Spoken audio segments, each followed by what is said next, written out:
Hey guys, what's going on? Steven back again, and welcome back to part 3 of every single Warhammer 40k faction explained part 2 by Bricky. Alright, here we go. I'm gonna miss his videos. I really like his videos. Their shot with anything, from the dinkiest pistol to the biggest rocket launcher.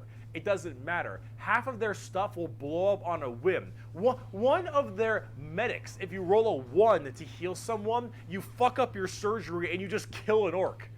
They're so wacky and silly. But the thing is if you roll well, you roll high, and you keep rolling high, you are going to crush people. You roll well. And if you don't, something you I lose. could never do. I mean, that's what you get when you play orcs. That's what happens when you play orc. It's a coin flip, which is why you can't be a salty bitch when you play orcs, because things won't go your way. It's just the roll of the dice. You're playing a dice game. But if you're going to have fun, and you want to be stupid, and you want to be silly, you're going to play some damn orcs. But on the opposite side of the fun part of this, here we go. go. The Necrons. The army I wish I played. The Necrons are spooky, scary skeletons and very grimdark again. They have a much more fleshed out lore than before. Back in the day, they were just undead Egyptian space terminators, and they still look that way, but now they actually have a story. So way back in the day, you had the Necron tier. Kind of see a theme here: Eldari, Eldar, Krork, Orc, Necron, and Necron tier. So the Necron tier were this race of generally kind of shitty people. Not because they were personally shitty, but because their lives were awful. They were ill-fated to a horrible existence of like radiation and a terrible planet they lived on, and everything just really sucked. Being a Necron tier was just really depressing. They really were looking for immortality. They were extremely reliant on the hope that they would eventually find the key to living forever and just stave off this horrible nature that they were thrust upon them, and therefore they could become the most dominant race in the galaxy. And they found this group. They're called the Old Ones. Imagine them kind of like the Forerunners in Halo or the Xel'Naga in StarCraft, right? These Old Ones were these strong, pretty much omnipotent beings, and they, of course, knew the key to immortality. So the Necrons went to them and said, "Please, show us your ways." And the Old Ones said, "Piss off." Not really. They were a lot more humble about it, but they did not want to share their secrets of immortality with the Necrons. The Necrons, of course, took this very well and waged war with them, kind of under this united banner. And that's how you take things well. Necron different dynasties didn't really like each other, but under this one man, the Silent King, he thought the best way to unite his race was to do this giant war with the Old Ones out of spite for them keeping the secret of immortality to them. This was known as the War in Heaven, and this is actually like a multi-stage war, because during this war in heaven, they discovered the Star Gods, a whole new race of people known as the Catan, or the Catan. These Star Gods were also very much like Old Ones, almost omnipotent beings, and they too had the key to immortality. And so the Necrons went to them and said, "Hey, can you help us fight off the Old Ones? Can you help us kill these Old Ones, you, the Catan?" And the Catan said, "Yes, and in fact, we can help provide you with the immortality you so desperately seek." So the Silent King of the Necrons decided to make a pact with the Catan to allow them to accept this generous gift of immortality upon them. But this, of course, had been a horrendous trap, and the Necrons were dragged in chains to this biotransference where their flesh was stripped from them, replaced with nothing but a metal hollow shell, as their souls were ripped from their body and fed to the Catan. Okay, that was kind of cool in the background. Fattened up. They got chonk on the souls of the Necrons. As this was their plan all along, they consumed the that is such a cool looking picture of the Necron tier and turned them all into that is so cool. robotic slaves just to serve their will. And then with their newfound Necron army, they pointed their guns at the Old Ones, and the Catan continued their domination of the stars and their genocide, complete and full genocide of these Old Ones.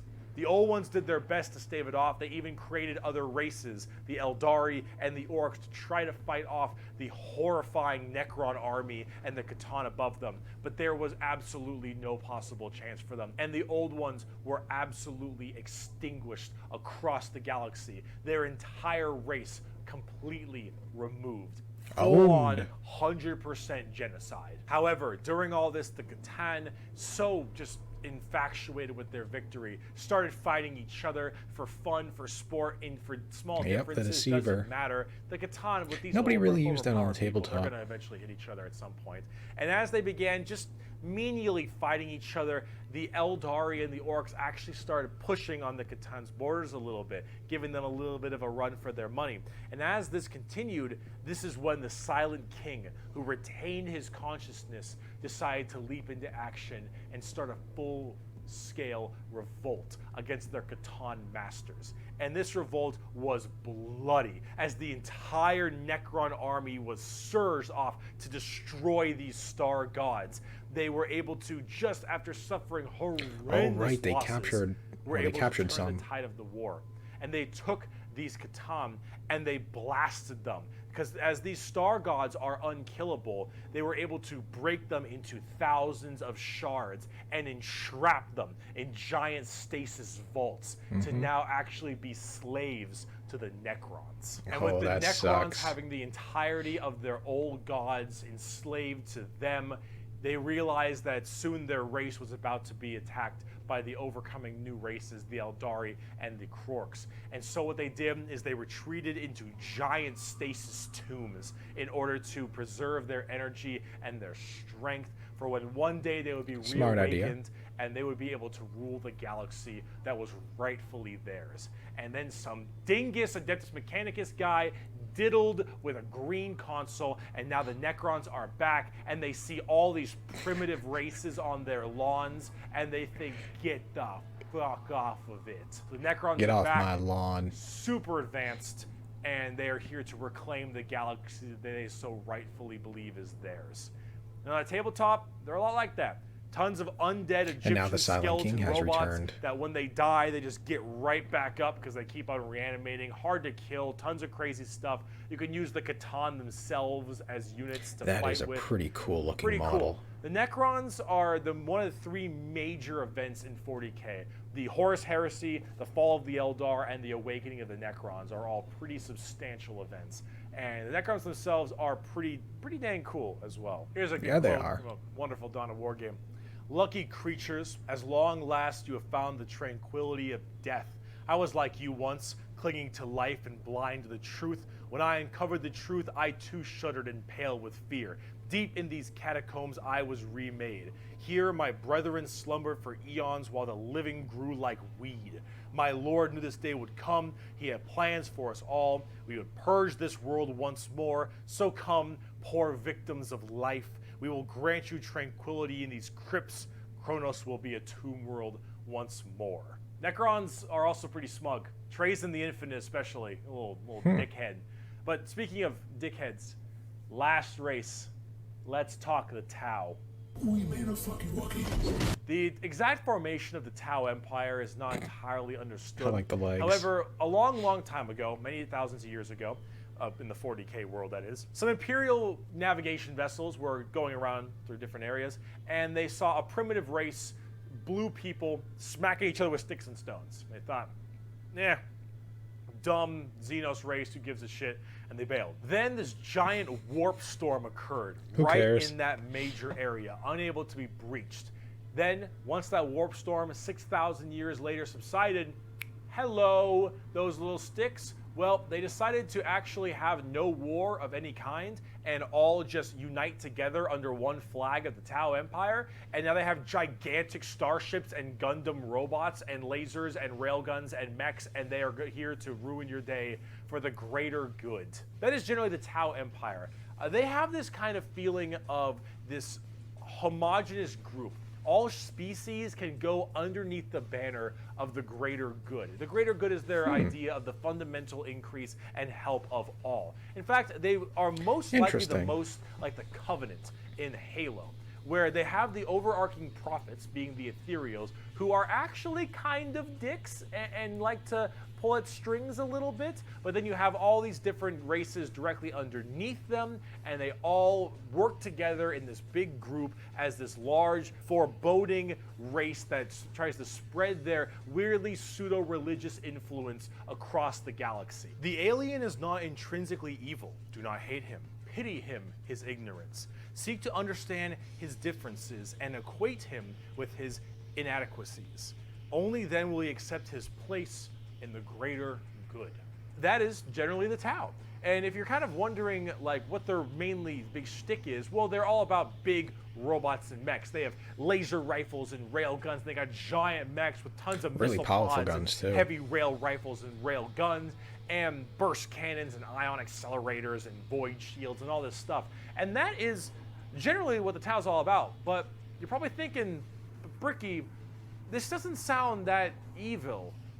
This doesn't sound very grim, dark Warhammer. And you'd be right. The Tau Empire really don't have that much of a horrifying, grim, dark style like everybody else. They're much more younger, new age thing. In fact, they're Not probably everyone's a lot gonna be evil, less you know? evil and a lot even better than they are now back in the day, because they liked having like that good guy faction. But a lot of us who really like the dark, depressing style of Warhammer didn't really like it that much. So, see, the Tau get a lot of hate, and a lot of that hate isn't necessarily unjustified. It's mainly from a tabletop perspective, but as you can see from all the visuals I've shown you recently, they don't What really are those fit in the 40k big ones in the universe back? very well. What are these? And this? And even these ones here, I do not remember these models at all. So these must be new. I think I remember these ones, a little bit small. Of course, you got, you know, Tau Warriors, Pathfinders, Fire Warriors, etc. And then you had the battle suits. But what are like these big ones and these really big ones behind them? What are those? They lack that super dark, dramatic, kind of high gothic level the Imperium has. They don't have the weird kind of like grungy stuff that Chaos or say the Orcs do. And the Necrons and the Eldar have their own specific style as well. The Tau really do look like something out of Gundam. And while that isn't necessarily a bad thing, it does definitely not fit too well. There's that. There's also the tabletop problem. In tabletop, Tau are horrible at melee combat, but exceptionally good at range combat. Yeah, so they they are. blast everyone from really, really far away, and they have a million rules to make it so that it's nearly impossible for you to get into melee combat. So it basically just forces you to bottleneck the game. I mean, they do have the into crew. one I specific mean, they're not the gameplay greatest, but style, at least they're which better is than gun to Tau gun. And if you're in doing melee. gun to gun, they're going to win every time because What they're is the that Tau, thing? and the What Tau is that are really model? damn good at shooting. So it's one of those things that make the Tau generally rather hated, and a lot of different reasons for that, both from style and such. But this is actually one of the things I wanted to end this video with, is that the Tau, while they have their issues, you should not be discouraged from playing them. I'll make plenty of Tau weeaboo jokes, of course I will, but it's all generally in good fun. Anyone who legitimately doesn't want you to play a faction is an idiot, and you shouldn't be giving them the time of day. You pick what you think is cool and what you like. In Warhammer, especially now, factions get better and they get worse. They grow and then they fall. You should only be playing what you think is cool. You like the look, you like the models. If you're talking tabletop, that is what you should be going for every time, is what you think is badass, because things change all the time. But the universe of Warhammer has so much going for it. Every faction That's why, has unfortunately, I never something played the Necrons. interesting. I always liked them, Every character but has a story, and never there's got a into million stories to be told. The universe I was is too busy with vast Space Marines and exciting, Chaos. and while it is dark, depressing, and horrible, that is the damn charm. And out of everything I've told you in these two videos, if anything you could take away is the reason why so many of us are so into this series and why we like it so much. Because with so much variety, such an expansive universe, and so much that can be done, you can find yourself having a pretty great time. Thank you so much for watching this video. I hope it has been informative to you. If you'd like to see more of me, Bricky, you have twitch.tv/Bricky for my streams. You have my merchandise site, in which I was wearing all of my merch, but underneath this, because I I had to wear this so it wasn't black or white for the green screen, which is a little unfortunate, but it's fine. If you'd like to see merch, it is in the description. Also, if you'd like to support me on my Patreon page at patreon.com/Bricky for more videos like this, then that would also be wonderful. So Twitch, Yeah, merch, go support him. Patreon, anything if you want to support. I hope he does more 40k videos. I really like his videos. I'm just stoked you got all the way to the end of the video, and that is enough for me. So we're going to be having some more content like this out in the future. Thank you so much for sticking around this long and being with me through this pretty rough time. That's, I think, all I got. Also, before I go, let me leave you with my favorite Warhammer quote. He who scoffs at the power of the las gun has never ran through a field of 1,000 of them. Bye-bye. Not a bad quote. That is true. Las guns may be weak, but if you have enough of them... Well, yeah, there we go. There is the end of every single Warhammer 40k Faction Explained Part 2 by Bricky. That was awesome. Those videos were fantastic. I really liked it. I liked the way he explained everything. You know, I just liked the way his videos went and everything else. Awesome videos. And yeah, that's also what it just, you know, comes down to in the end. You play what you think looks cool. What, you know, you like the lore. You like what the models look like. You like, you know, whatever abilities and stuff they have, you know. That's what you do. That's what you play. You know, so I did try a little bit of everything. You know, I had a lot of Space Marines. I had a lot of Chaos Space Marines. I had a little bit of Tau. You know, I wasn't too good with Tau. I had about maybe 1,000 points of Eldar. What else did I have? Space Marines, Chaos Space Marines, some Tau, Eldar,